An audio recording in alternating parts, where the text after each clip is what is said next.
Today I want to look at a very familiar story in the book of John, but while we do it, I want to put on the lenses of leadership. I want to look at Jesus as a leader and how he interacted with potential leaders, future leaders, emerging leaders, his 12, his disciples. And we'll see the example that Jesus set as a leader. So John 13, beginning in verse 13, through 17. And then we'll look at some other parts of this after we read the text.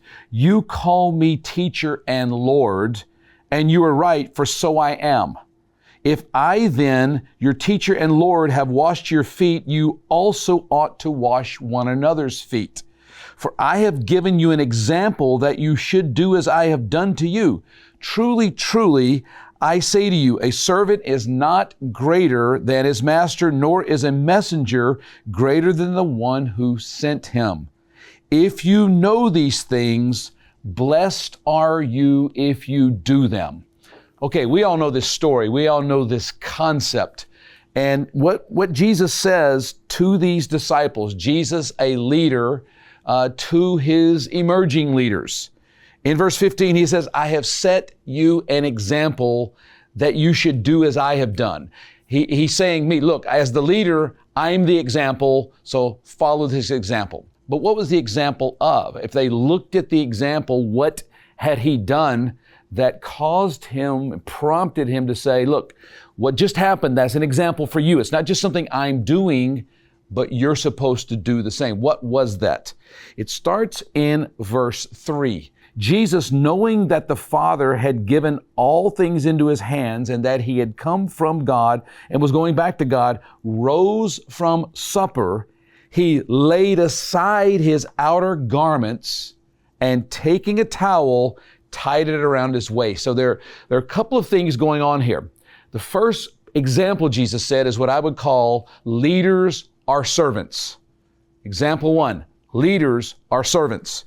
How did Jesus do that? How did he set an example of serving? He's with his 12 and he sets aside his outer garment, takes up a towel, then he proceeds to wash their feet, and they're confused. They don't understand. As leaders, as preachers, teachers, pastors, you know all the situation about washing feet in those days. I won't take the time to go through that. The most menial part, you've preached on that, you've studied that, you understand that. And so what Jesus is doing is a radical shock to them in the minds of these 12 who are seeing him as this leader, and then suddenly he surprises them by putting aside the outer garment and taking up a towel. To be a servant leader, we set aside things that are ours and maybe that are rightly ours. We take off the outer. There are external things that leaders have to push aside and let go of. And if we're holding on to externals, if we refuse to lay aside externals and the things that the external titles and visible parts of our life, those things, if we hold on to those, we will fail to be the type of leader Jesus was, the example he set. So it's not only setting aside. What do you have to set aside to be a servant leader?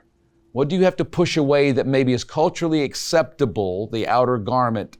It's culturally expected even, but to be the kind of leader Jesus was, what are those things you have to set aside, that you have to push away?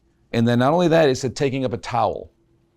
And we know that he used the towel to dry their feet as he was washing their feet. And every time I think of this, I think about our ordination ceremonies in the Philippines. I was just with 700 of our ordained pastors, and in every one of their ordination services, there's a part of the service where we go to this text in John 13, and we explain what servant leadership is. We explain this towel, and historically, for more than 1,000 years in church history, churches all over the world, church traditions, every kind you can imagine, really, except for modern charismatic Pentecostal evangelicals, but throughout church history, this idea in John 13 was translated into and acted out with what's called a stole. If you've seen pastors or preachers, sometimes a Catholic priest, sometimes an Anglican, but other times different types of ministers, there are different ways they do it, but it's a stole. It's a a sash around the neck that hangs down. Some of them are very ornate with crosses and with different symbols of Christianity. And we take that stole that's folded up. And when we ordain a pastor, we read this and explain servant leadership, and we put that stole over their neck. And in our context in the Philippines, those are worn by the pastor when they're officiating a wedding, when they're doing a funeral, when they're doing sacerdotal functions like that, that identify them as people set apart as servants of the Lord, as ministers of the gospel.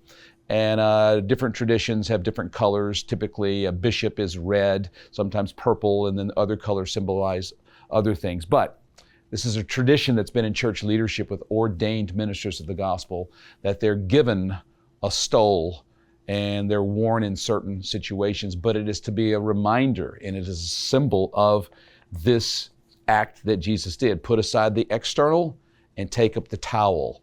That stole speaks to that type of leadership and that type of serving, and has been, like I said, throughout church history for more than 1,000 years. So number one, leaders are servants, not celebrities.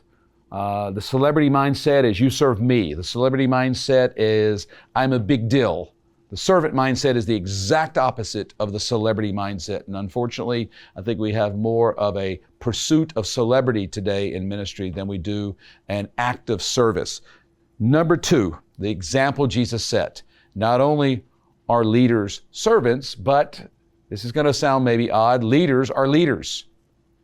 And so this moment when he humbles himself and serves the most menial task of washing their feet, takes on the towel, but then after he does this, and of course Simon Peter's confused and blurts out things that Jesus has to correct, but then look what happens in verse 12.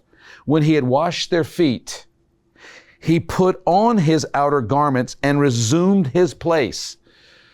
Leaders are leaders. So even when we take that role of serving, even when we go early to the church plant, we might be the pastor, the worship leader, the church planter, the preacher, the accountant in every part of a church plant. We also go and set up the chairs and plug in the wires, and we do what servants do, but then there's a resuming the place. I'll never forget the first time I preached in Boston with my good friend, Dr. Adam Mabry, one of our seminary professors. He was planting the church in Boston with a wonderful team. And the church was a few months old. I was preaching on Sunday, and he informed me that we would go at a certain time. It was hours before the service. And it was only then that I realized he was the head of the setup crew. And he was there, and I was there stacking chairs with him and running wires and plugging in things along with some volunteers. And Adam did that for years at his church. He would go and serve and set up and then resume his place as the pastor and shepherd and preacher of the gospel and teacher of the Bible. Jesus didn't always wash feet, but he didn't shy from it. He didn't run from it. So if we're looking at the Jesus model, leaders are servants. They set aside the external. They take up the most humiliating roles, but also leaders are leaders. They resume their place, another aspect of the calling. And he said, and he not only put his outer garments back on, all of the external things and what they say and what they mean, resumed his place. There is a place of leadership. Like it or not, leadership is a hierarchy of some type. And he resumed that place, and look what he says, you call me teacher and Lord, and you are right, for so I am. Lord is the highest level of leadership you can have. And so he resumed that. He didn't stop being Lord because he served. He was setting an example, meeting a need that no one else was meeting, but yet he didn't relinquish. So some people try to take the servant leadership thing so far that they don't ever make a decision. They don't ever lead. They don't ever give direction. They refuse to get in the position of a leader and actually make tough decisions that leaders need to make. And so this tension of leaders are servants, but also leaders are leaders. There's a pushing aside, there's a putting back on. There's a getting down where the feet and washing, taking that towel, but there's also a resuming the place, that place of authority and that place of leadership, which Jesus did here. And then finally, the third thought from this story that we all know. Leaders are servants, leaders are leaders, and finally, leaders are doers. They're not just thought leaders. I've always found that whole idea of thought leader as comical. What kind of leadership is that where we just think? Leaders are doers. Yes, we think, but we think to do. We're supposed to do something. Verse 15, I have set you an example that you should do as I have done to you. And then finally, at the end of this doing, we find in the last thought in this text is the blessing is in the doing.